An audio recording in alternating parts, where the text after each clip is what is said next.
आज का पवित्र बाइबल पाठ एस्तर के पुस्तक अध्याय 8। यहूदियों को अपनी रक्षा का अधिकार मिलना। उसी दिन राजा शेहर्ष ने यहूदियों के विरोधी हामान का घर भार एस्तर रानी को दे दिया। मुर्देकाई राजा के सामने आया क्योंकि एस्तर ने राजा को बताया था कि उससे उसका क्या नाता था। तब राजा ने अपनी वह अंगूठी जो उसने हामान से ले ली थी उतार कर मुर्देकाई को दे दी। एस्तर ने मुर्देकाई को हामान के घर बार पर अधिकार नियुक्त कर दिया। फिर एस्तर दूसरी बार राजा से बोली और उसके पांव पर गिरी, आंसू बहा बहा कर उससे गिड़गिड़ाकर विनती की कि आगागी हामान की बुराई और यहूदियों की हानि की उसकी युक्ति निष्फल की जाए। तब राजा ने एस्तर की ओर सोने का राजदंड बढ़ाया। तब एस्तर उठकर राजा के सामने खड़ी हुई और कहने लगी, यदि राजा को स्वीकार हो और वो मुझसे प्रसन्न है और ये बात उसको ठीक जान पड़े और मैं भी उसको अच्छी लगती हूँ, तो जो चिट्ठियां हम्मदाता अगागी के पुत्र हामान ने राजा के सब प्रांतों के यहूदियों को नष्ट करने की युक्ति करके लिखाई गई, उनको पलटने के लिए लिखा जाए, क्योंकि मैं अपने जाति के लोगों पर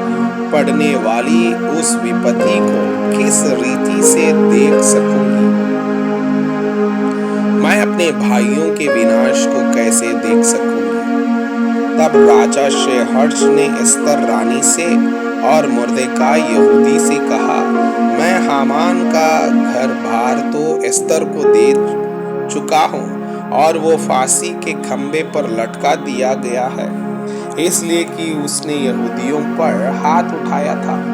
अतः तुम अपनी समझ के अनुसार राजा के नाम से यहूदियों के नाम पर लिखो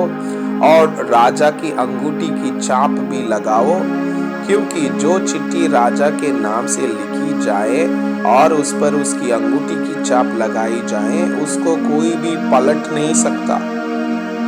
उसी समय अर्थात सीवान नामक तीसरे महीने के 23वें दिन को राजा के लेखक बुलवाए गए और जिस जिस बात की आज्ञा मुर्देकाई ने उन्हें दी थी उसे यहूदियों और अधिपतियों और हिंदुस्तान से लेकर कुश तक जो 127 प्रांत हैं,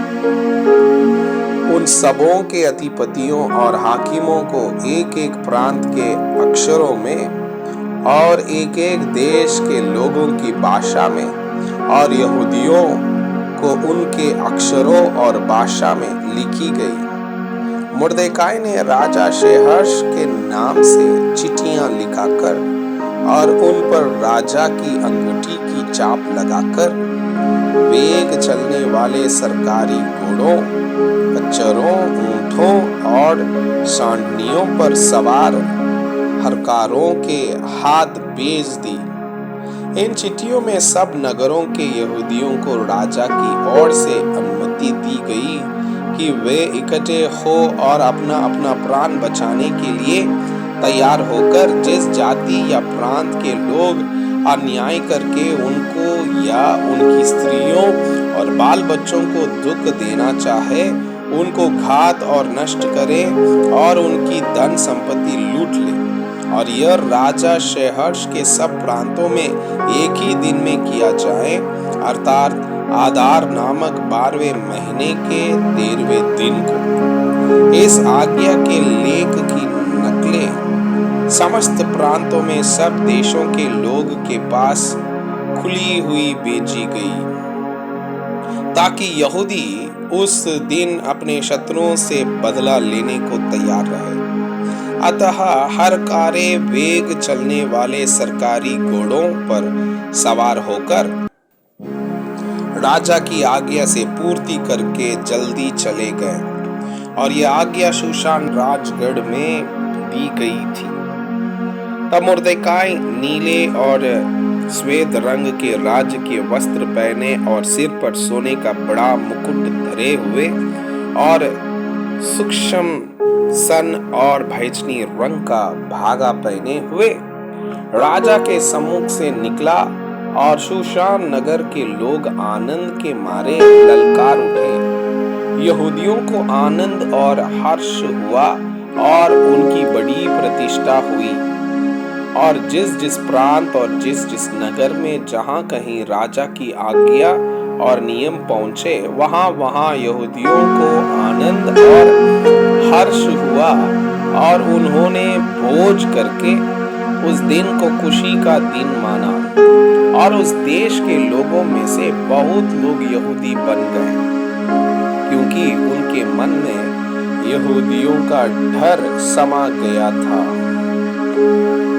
मैं आपसे यह अनुरोध करता हूँ कि कृपया आज का बाइबल पाठ को अध्ययन करें और जिन वचनों के द्वारा आप प्रभावित हुए उसे अपने कॉपी में लिखें और आज दिन भर इस वचनों को अपने जीवन में अभ्यास करें। परमेश्वर चाहता है कि आप उनके समान सिद्ध और पवित्र